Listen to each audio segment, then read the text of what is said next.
I heard something from a woman that I respect quite a bit. She's a fund manager. I'll leave her name out because I don't think it's important. Where she said that while she was predicting a rally with a Trump win in 2016, she's predicting a sell-off with a Trump win in 2024 if you were to win. Is it buy the rumor, sell the fact? Is that the gist of her reason? No, the gist of her reasoning was that he's more inflationary. See, I don't agree that he's more inflationary. I think he's almost equally inflationary, but at the same time, I think he'll be much more pro-business, so it'll be less of a chance of stagflation, which I think, if you have to pick one or the other, I'd certainly pick the inflationary president who was more pro-business, which the pro-business in itself is more inflationary, but I think it'll be less of just the absolutely absurd spending.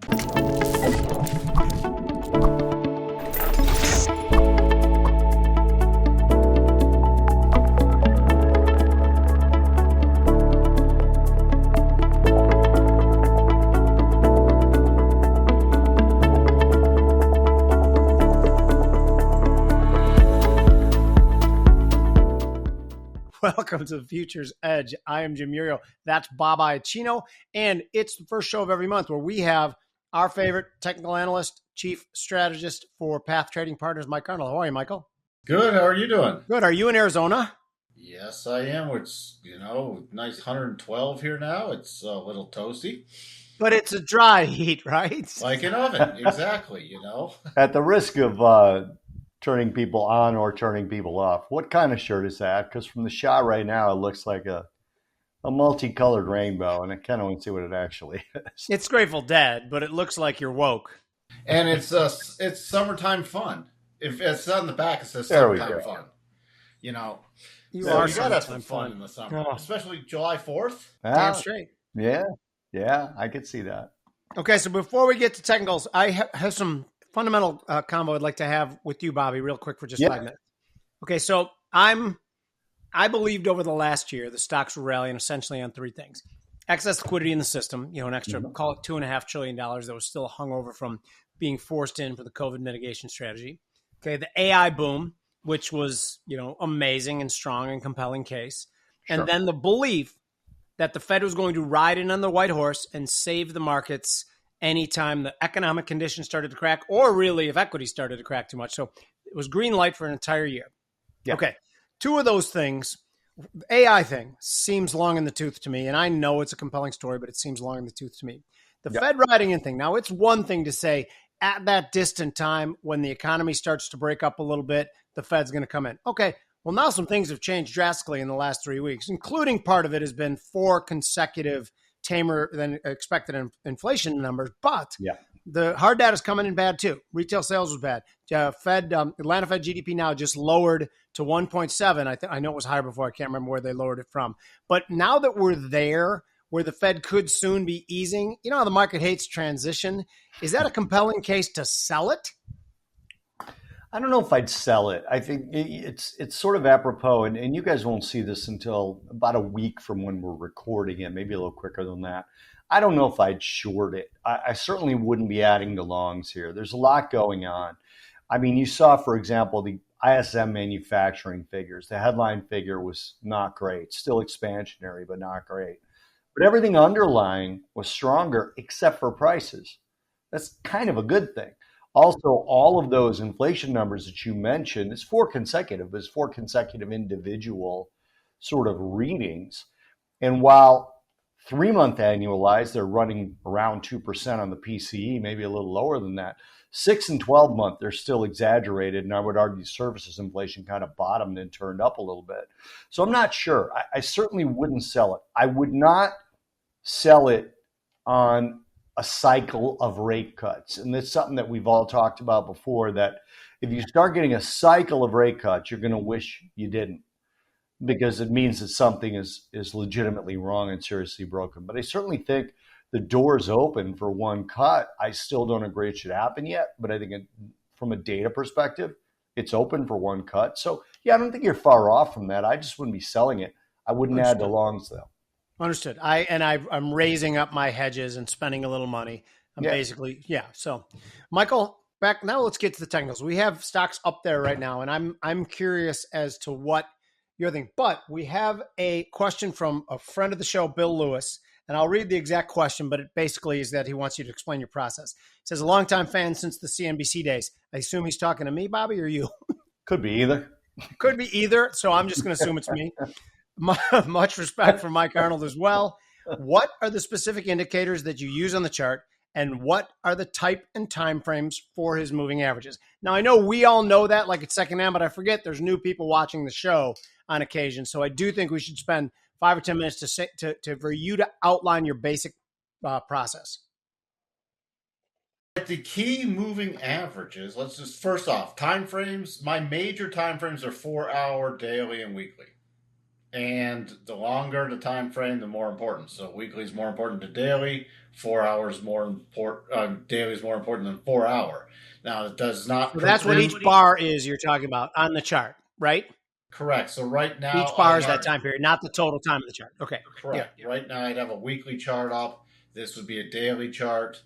And again, even if I'm doing shorter term trading, I'm still going to use my macro analysis on the higher time frames. Even if I'm doing intraday trading, I'm still mainly focused on the higher time frames because I want those key levels generated off the higher time frames.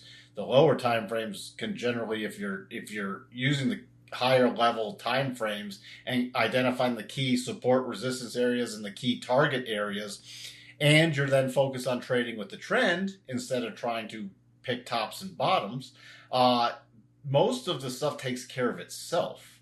That being said, there are key indicators I do use to help me keep things in a bigger perspective and to know where to help fine tune the levels. So, okay. So you look at this chart and you've drawn your harmonics from the low to the high, right? Yeah, I've drawn my harmonics. Oh, you were going to talk about moving averages first, and then we'll get to the harmonics. All right. Sure, I'll go through everything. How about I go through everything? Yeah. Nothing hidden here. So, main thing I watch rotation zones, because when you get pullbacks into rotation zones, the market tends to rotate. It's still in the direction of the trend until the trend ends. But you don't, every time you make a pullback, if you're trading with the trend, you're expecting the trend to continue until it doesn't, or until you trigger a major topping or bottoming pattern. So the orange line is the 8 EMA, exponential moving average. The blue line is the 21 EMA. The green line is always the 50 EMA, all exponential moving averages. The only one that's simple is the red line, which is the 200. So on this chart it's on, that would be the 200 week. If I switch to a daily, it would be a 200 day. So those are the major moving averages. And if we do break the blue 21 EMA, then I start focusing, once we break key support, I start focusing in on the 50. If we break the 21, I start focusing on the 50 in the area of support. So for example, if we had a correction that started weekly closing below about this 5250 area, I'd then look for support around this 5,000, which is coming in with the 50-week EMA. So that's how I use the 50, and then the 200 is the next major line in the sand. If you're looking for any other indicator, I just don't like to overclutter my charts. It would be the 100. But again, on the 100, use a simple, not an exponential if you're going to use it. So that's the major things. And we talked about the harmonics. For retracements, I use from key swing lows to highs. Everything is in 12.5% increments.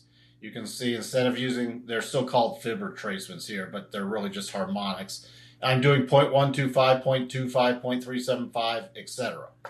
So that's exactly how that's done. For extensions, I'm using an extension tool, the fib extensions, and I'm using a 12.5% and a 25%. So 0.125 and 0.25. That's how I come up with the targets. The only other things I use on my charts for the majority of things, and I don't go trying to switch indicators with time frames, because you're better to just stick with a set of indicators that work and then realize that higher time frames are much more important than lower time frames. I use a 5-period RSI, not a 14-period, a 5-period. The lower the 3, 4, and 5 RSI periods test out much better than the higher time frame RSI periods. I use percent B Bollinger Bands. 1 standard deviation, 5 length. And I don't use close. I use high-low close divided by 3. And that's for determining overbought, oversold reversal signals. And then for I use 2 different settings for cycles, but I use a stochastic RSI, and you can see for the shorter term settings, stochastic length is 5, RSI length is 8, K and D are 3 and 3. That's exactly what you see on my chart. Nothing's hidden. My favorite question then becomes, why do you use the ones you use? And I know the answer, but it's my favorite thing. From my research, and with a combination of these are the things that test out the best. So I can look at things. I want things I can also look like with a quick snapshot and see information where I don't have to sit here and dive down. Okay, what's this exact value? What's this exact value? I'm looking for the RSI for major overbought, oversold conditions and divergences. So, for example, on the weekly S&P, we made a high before the last big pullback in April, and we made a high in the RSI. Now we've made a higher high in price action on the S&P, but we have a lower high in the RSI. So we still potentially have a key divergence, especially if you get a triple divergence on the longer time frames. That's generally when a market's really petering out. So far, we've had a single divergence. I should say double divergence, because it's really 3 lower peaks in the RSI with 3 pushes higher in the index generally leads to very significant potential corrective patterns. That's what you're seeing now is the setup is beginning for We're getting there close. We're getting close. We're also running up, and if you just look at the black lines I've drawn, we're in a wedging market higher. So we had a significant elbow from last October's lows. Then the last correction in April formed the parameters to start setting up on longer term wedging significantly higher. So the real question would be, what would cause me to get into bearish mode? Well, we'd have to break the wedge and break the weekly rotation zone, which is right below the wedge. So could we get even a 10% pullback would be, 5,500. That would take us back, that would be a correction that could that might start triggering a bigger cascading pattern. But even a trade back to 5,300 would still be long-term trend, could be up. It would be more faltering long-term trend, but it would still be up.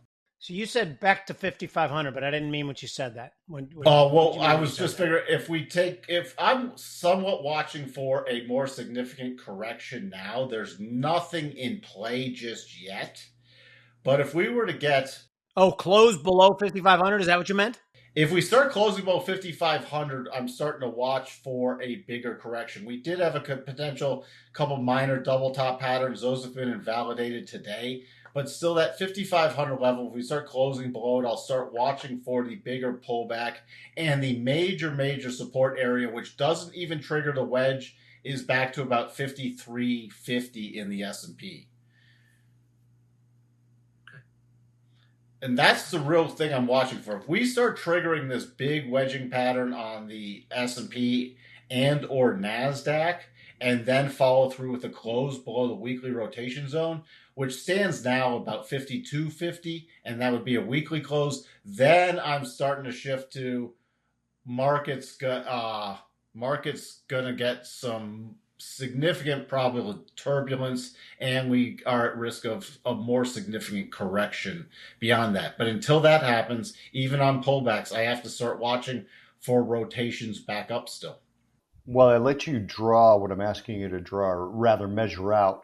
What's the percentage from, say, where we're at now to an approximate target if we break down this wedge? And the reason I'm asking is this.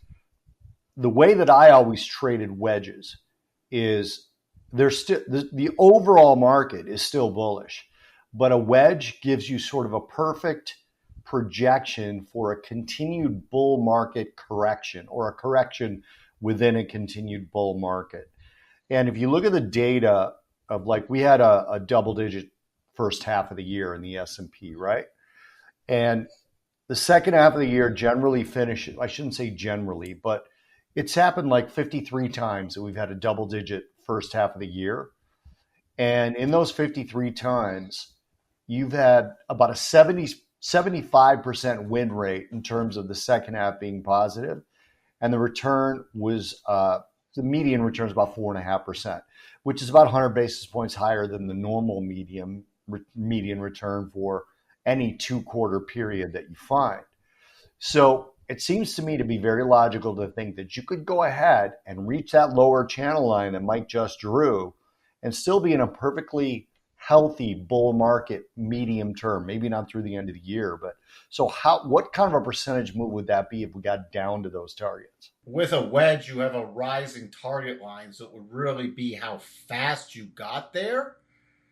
But if we start extending out, let's say we did get a correction and you start coming into mid to, or even the end of August, beginning of September, you can see here the prior support from the lows of April 15th was right around 5,000.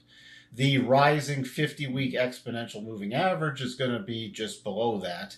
And that's still rising. And then if you get out to this correction happening, even extends into August or the beginning of September, the upward line from the target of the wedge could be right around that 5,000, and you have the psychological number of 5,000. So that would be a very key area if we did. That's a reasonable place to look at. It's not a guaranteed target of where you think it's going, but that's a reasonable place to look at, right? Right, and then you start. We can already come up with a reasonable place that would somewhat make sense. And then this is where you fine tune your information based off the daily charts, especially if we start. The daily charts are going to give more and more signals, so we can fine tune those levels and shift down to using the same kind of indicators and the same kind of analysis on a daily chart to help us fine tune and get to that area, if it even gets to that area. So even if it gets to that area, that's still like it's 8 to 10%, which is a correction somewhere in that range, and you're still talking about a positive annually, which would fit all those same sort of stats if it got there right. Well, wouldn't necessarily be a positive second half.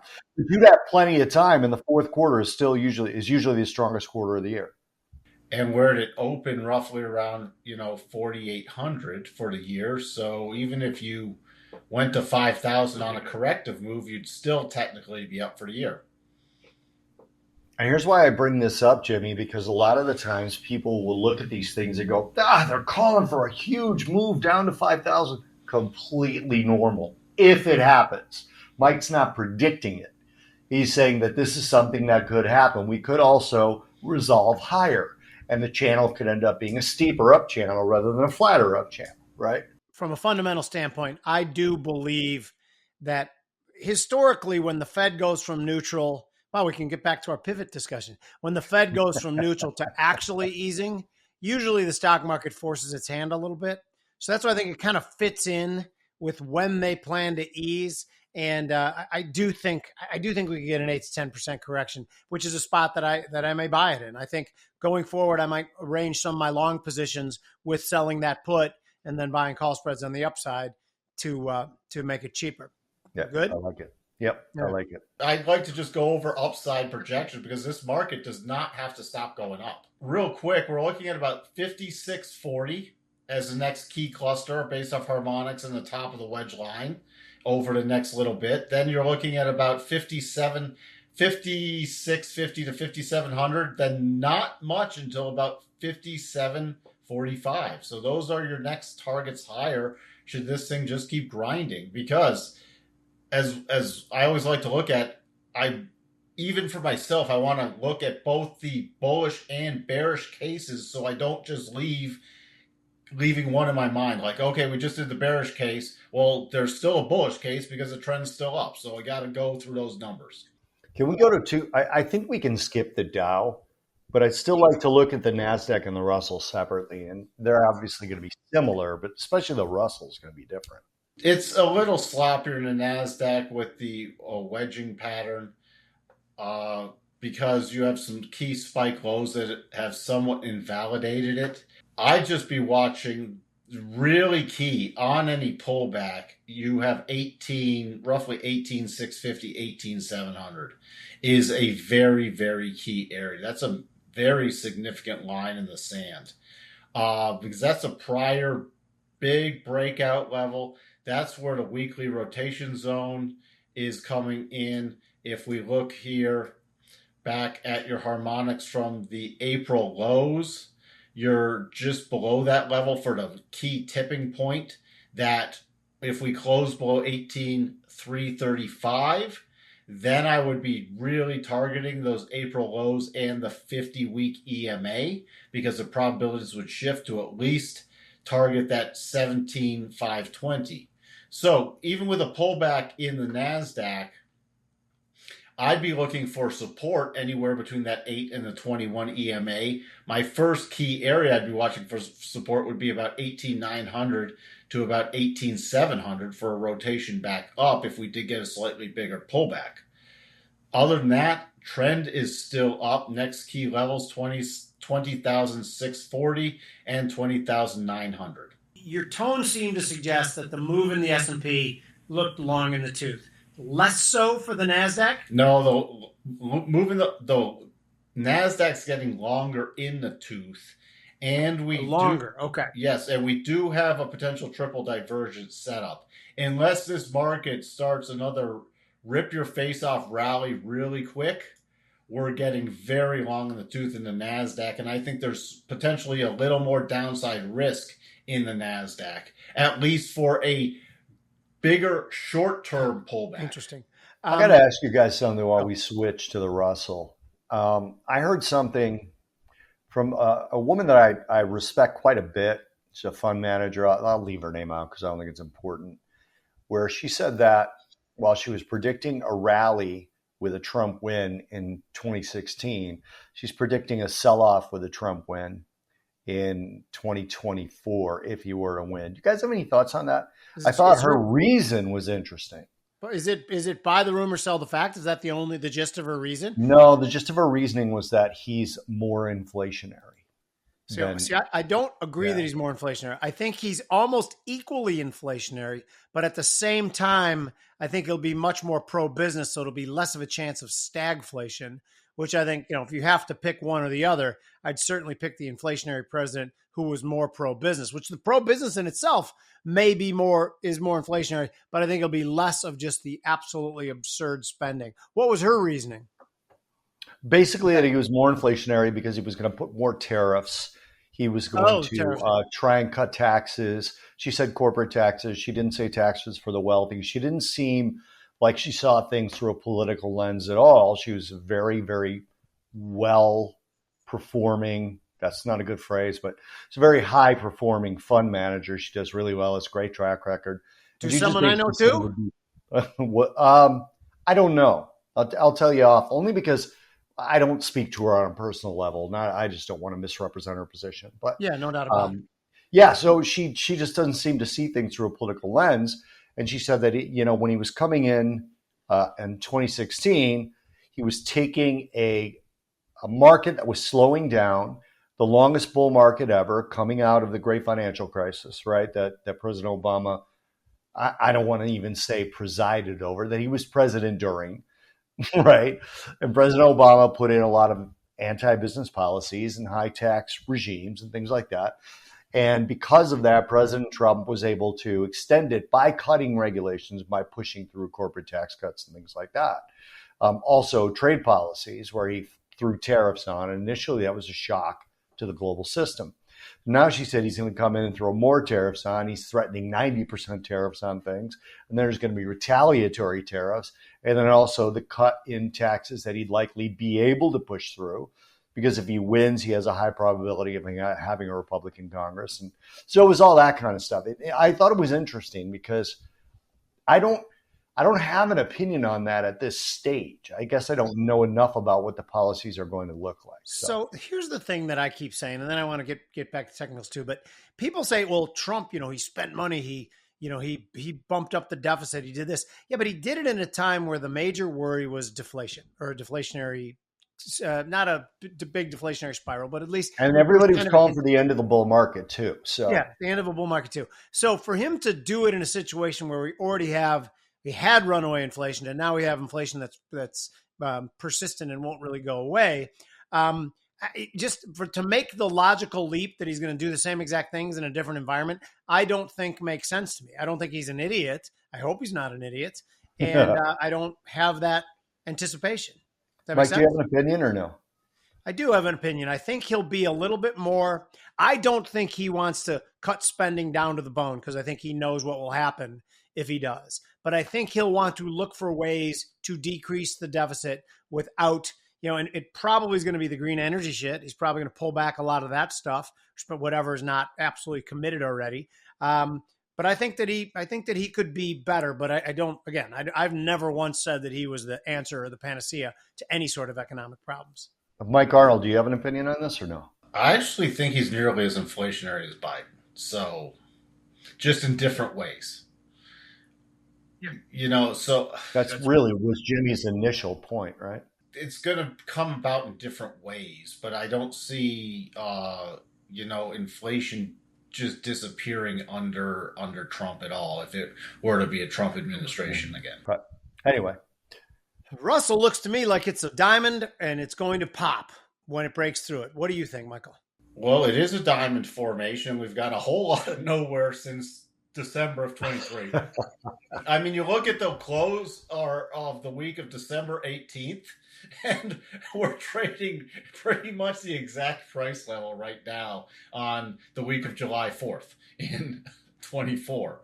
So, yes, there is a diamond formation. There is also fits in technically that there's a double top pattern. So whether you do either one for the diamond formation, you're really starting to look at if it breaks the lows from the week of June 17th. Right below that is the 200-week and the 50-week exponential. So that's the key area I'd be watching. Overall, for both to start deterioration, you still need to get a weekly close below the low from April 15th. That's going to be key.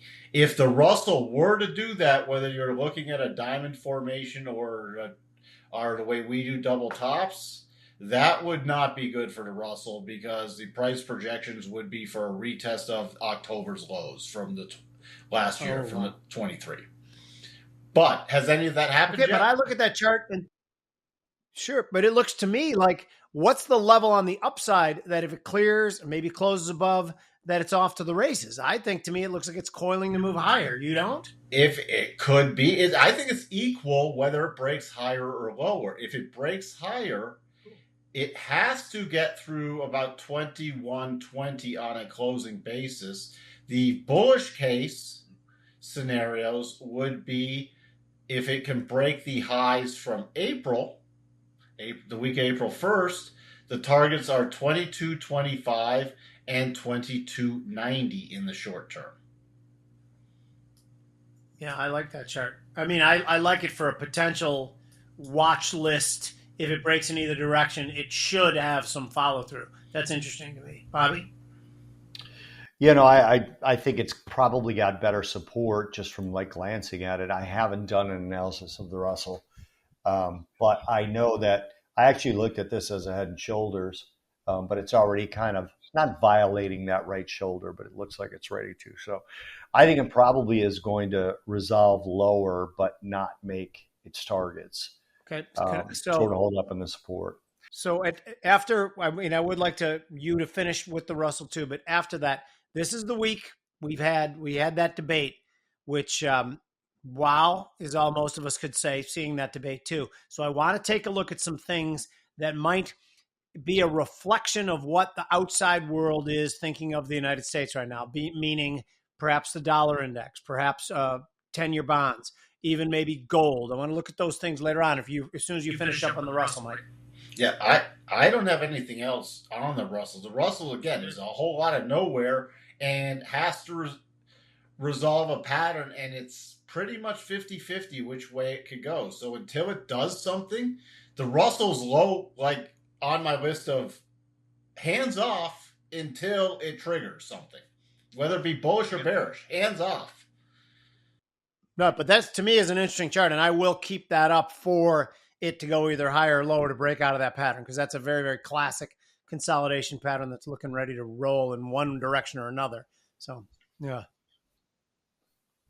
What now? Jimmy, what do you want to look at? So let's go with the dollar index. I want to see and go back to the debate was on the 27th. I want to see if we saw anything that was interesting that even suggested for a moment that people around the globe were losing any sort of confidence in the United States, which I think the answer to that is no, closer to hell no. And but I just want to see if the chart proves that. Well, overall, the dollar, I mean, on the bigger picture, has really gone a whole lot of nowhere. It's gone up and down, but if it's gone a whole lot of nowhere for a couple years ago, it was trading just below where it's trading now. Then we sold off. We rallied back above those levels. And now we're trying to make a series of higher lows, sort of stair-stepping up. But there's major overhead resistance about this 106 area that it has to get through on the longer term. I'm still watching.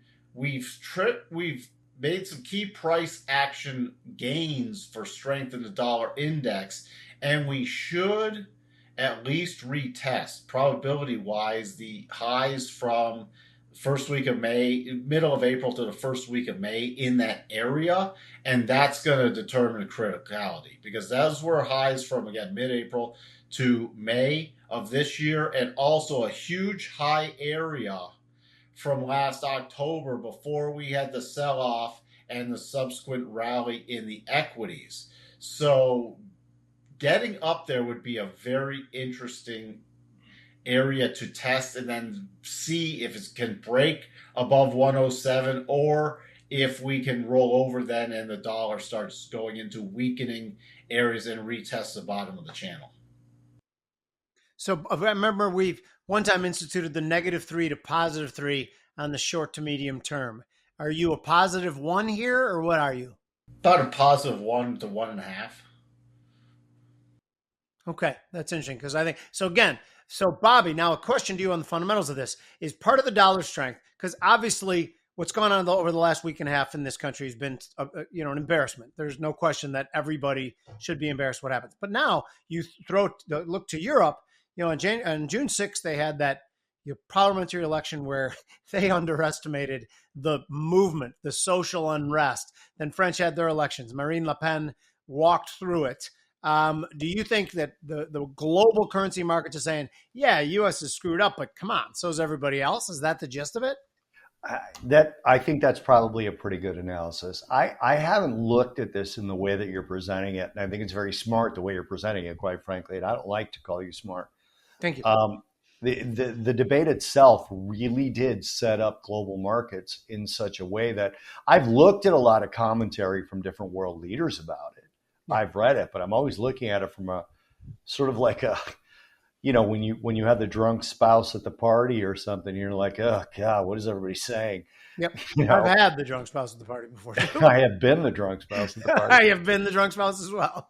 Yeah. So it's interesting to me, when you're looking at it from the perspective of that, I think you might be right that the world is kind of saying, yeah, but I mean, it's still the dollar. I will say that, and we could look at gold next, maybe on the heels of this. I'm not sure if that's where you were going with this, but central bank gold buying dropped quite a bit over the last 2 months. You look at last month, the net purchases, so purchases minus sales, was only 11 trillion. Now I say only because the 12-month average has been net about 42 trillion positive, right? And the largest buyers have been emerging markets led by Turkey, India. I forget who the other one was of the top three. But the central bank buying continues on the positive side of things, but moved more toward emerging markets. Now, maybe that's because they're starting to think they're going to get Trump and life will be easier. I don't know. I don't want, people coming on and going, oh, you love Trump and that's why you say that. It's not. I'm trying to understand it. I'm really trying to understand it. So I think that's a fair thesis. I really do. What are you going to buy? The yen? Come on. I know. I mean, What do you buy? We're not in crisis mode economically. So you don't go dumping into gold, the Swiss franc, and the yen based off of that debate. But certainly it was ugly. I mean, it was really, really ugly. Maybe the dollar's going to gain strength off of, well, it's not going to be Joe Biden. No. I swear to God, I came home from the bar at 8 o'clock. And as I walked in the door, I said to myself, man, I wish I wouldn't have had that last drink. That was probably a drink too many. And then I walked 5 minutes into that debate. I swear on a stack of Bibles, I poured myself the absolute stiffest drink I've ever had in my entire life to take the pain away from that debate. And it didn't really work. That was really tough.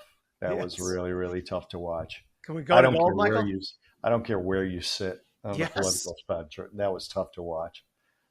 Can we do gold, Mikey? There you It was tough to watch. That's all you have to say. Yeah. It was brutal. It was brutal. Every left-leaning friend I have, I saw them in the next couple of days, and they're all like, "Can we just not?" I'm like, "That's fine. I'd gladly not." we just don't need to. Right. Gold has gone off. I mean, literally since I was last on, it's gone nowhere. Nowhere. It's gone nowhere. So the real thing is, if we start closing below about 22.80, then and only then would things shift towards we could be getting a bigger pullback. Other than that, it's just basing sideways with the rotation zone. It's catching up on the weekly, on the daily. It's been trading at this same level since end of April. I mean, we went up, we went down a little, but we're virtually unchanged. So there was a potential double top there before, but it's gotten too far extended to the right-hand side. Now, that does not mean if we start breaking down below these key lows at the beginning of May, which is what I'm watching on the longer-term charts, which is roughly in line with that weekly rotation zone, then we could backfill some of this steep run-up. But other than that, the longer-term technicals are still on the bullish side unless we close below that weekly rotation zone. So what level is the signal where we go higher? What level is the signal where we go higher? We need to start getting some key closes. Tell you right now, we need to get key closes above 23.98, so 2,400. You start closing on a daily basis, not breaking above it intraday, but getting a follow-through close above 2,400. Then I'm watching for the breakout higher. Okay. And again, to go back to my initial point about is the world worried about U.S. assets? Well, the dollar makes it look like the answer is no, and gold makes it look like the answer is no. I still will go back to the point that I think because 70% of the dollar index is the euro and the yen, the world looks to them and go, well, none of them's much better, and one of them's way worse. So I think what we're seeing here is a whole lot of nothing concern. I do think gold will rally, but just based on the fact that I don't know if you guys have noticed that the curve has begun to steepen a bit. And I think part of that, according to Luke Groman's newsletter too, is that finally people are realizing that lending, 4.4% 10-year money to the United States might not be the greatest idea for 10 years. Yeah. The curve is back at the low. If I go by the 2s10s, it's at the level it was at in April of this year. And it's still not at the sort of the flattest point. Again, we've had this conversation. What's flat? For 2024. Right. Negative 24 is the flattest it's been in 2024, and we're at negative 29 right now. So it's pretty close. Yeah, and I have a steepener on for those keeping score. I've had a steepener on for several months. Mostly consistently. Several times the contracts rolled off and I forgot to reset it, but now I am long a steepener. So let me ask you guys again. So from a perspective of gold, if we look at it long term, so one of the things I like about gold, and I've talked a lot about gold lately, is resolving lower from here isn't that painful, right? It seems to me unlikely that we get below like 2010 or so. I mean, that seems to me like it's going to take a lot of work. Mike can tell me if I'm wrong if he disagrees. And then you have the entire fundamental, the longer term fundamental structural problems with the dollar, with the deficits, with spending. And if Trump is the president, which if election happened today, it's Trump, right? If Trump becomes president, we may have the one president that cares about his economic legacy at the end of 4 years, whereas the rest of them don't care. Right? Just we had the other guy left me problems, and we did a great job. Else, right? Doesn't matter the party, right? They don't care. They just want to get through their 4 years, go on their speaking tour, get the jobs and speaking gigs they were promised by their lobbyists and their super PACs, and move on. Donald Trump cares. Like, he cares to be able to say the things. He wants to be able to exaggerate the things that he accomplished. Right. And people who are listening, we are not Trumpers. We're traders. Traders' needles start in the middle. We evaluate the data and draw a conclusion. I'm sorry if you don't like a conclusion. This is where I'm going with this. Like, I just said, he wants to be able to exaggerate things he's accomplished. Call you at MAGA. That's a negative That's a negative comment. I mean, if we fall into a likely recession and he's able to spend and spend and spend and drive us out of that, he'll be like, we had a recession, worst one we've ever had. Nobody ever saw such a recession so bad. And then I got us out of it to the best economy you've ever seen anywhere in the world, including the Romans. It's the best. Even the Romans said it's the best we've ever seen. He wants to be able to do that, right? Yes. Yeah. So, by the way, have you ever seen Shane Gillis do his impersonation? Best one I've ever seen. Best one I've ever seen. If I'm ever in a bad mood, I just YouTube Shane Gillis doing Trump. Beautiful dogs, beautiful dogs. It's hysterical. But I guess what I'm saying is, I don't see any reason to get out of long-term goals. Hell no. I'm sorry, long-term longs in gold. Mike, where am I wrong? Well, if it did pull back, if we do break down major supports about 2040, the key line in the sand is 1930. You close back below 1930 on a weekly basis, not good. Not good. Okay. So we're a long way off from there. Okay. What now? By the way, you mentioned 10. Bobby, you like crude oil. Go ahead, Mike. What? I would love to do crude oil, and I would love to do 10-year yield, but crude oil first. Yeah, real quick on the 10-2s. Well, Mike. Yeah. Oh, sure. Because you still have a bear steepener on. It triggered a double bottom pattern that since it's triggered, it can get extended as it wants to, right? But that triggered last October, and it's not been invalidated. So, completely valid double bottom pattern. Triggered. And we've moved sideways. I mean, we've pulled back into the top of the pattern, but we've not pulled back anywhere near enough to invalidate it. And now it's finally looking like, hey, we're going to retest possibly some of those very key resistance areas from back in last November and in January. So I'm keeping a close eye on this again from the steepening point of view. Now we can go to whatever you want. So you like my trade? Yeah, I love your trade. Yeah, I'm long. Love it. Yeah, I do too. And actually doubled it yesterday, and I'm pretty confident in it. I like the trade as well. Thank you. All right. So if you put up a crude oil chart, I'll give some sort of background fundamentals first. First of all, rig counts are now 66% lower than this time last year in the U.S. Boy. Drilled but uncompleted wells are down. Well, let me rephrase that. Crews working on drills but uncompleted wells are down 26% month over month. That means if the crews aren't working on them, they're not going to be completed wells, right? Right. The production per well is up about 12%. So the wells that are running at a higher production rate, and that's technological advancements, American exceptionalism, whatever you want to call it. But there's a crisis point coming, I think, and maybe crisis point is too exaggerated, is too dramatic. But there's a point where the lack of wells is going to outstrip the productivity of the new wells, and we're going to have a drop in U.S. production, in my view. A lot of people say that OPEC opened the door to start producing more. I don't think OPEC's our friend. Okay, and the Saudi oil minister, Prince Abdulaziz bin Salman, put a nix on that pretty quickly after the meeting, where he said the market is looking at this wrong. We didn't say we're going to produce more. And he said markets have short memories and they'll soon figure it out.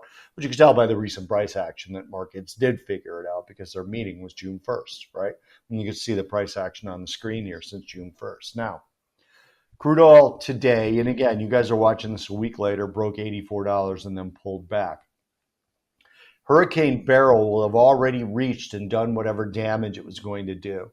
But as I'm speaking right now, it's heading toward the Yucatan Peninsula, and the other side of that is the Bay of Campeche, which is where most of Mexico's oil production is. It's about 4 to 5% of global supply. So you're talking about $3 to $4 million worth of supply. Now, I liked Bobby's fundamental analysis of crude. And here's one thing I will add too, before you give me the technical rundown, is that I believe we are going into recession. I believe the supply side, everything Bob said. I think that yes, we are not drilling new wells. We're not putting the CapEx into the space that we should, and it is going to be somewhat of a crisis. But getting it through $85 to $88 a barrel, I can't think of the demand argument for it. What does the chart say? Based off the short term, we could easily retest that 85 to 87 area. Whether we can break it is another story. I think it needs to be an external event, maybe an unexpected external event. If that does not manifest, I agree. We are into an economic slowdown, but oil has rebounded significantly. What's interesting, if you remember in the past shows, I talked about watching that 200.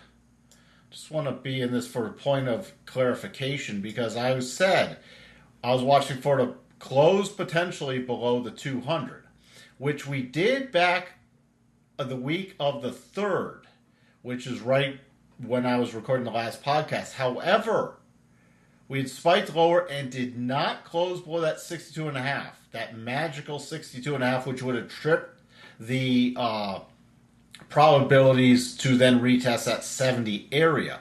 We managed to close barely below the 200, which is an area, but we did not tip below the key harmonic, and we've now rallied 4 straight weeks.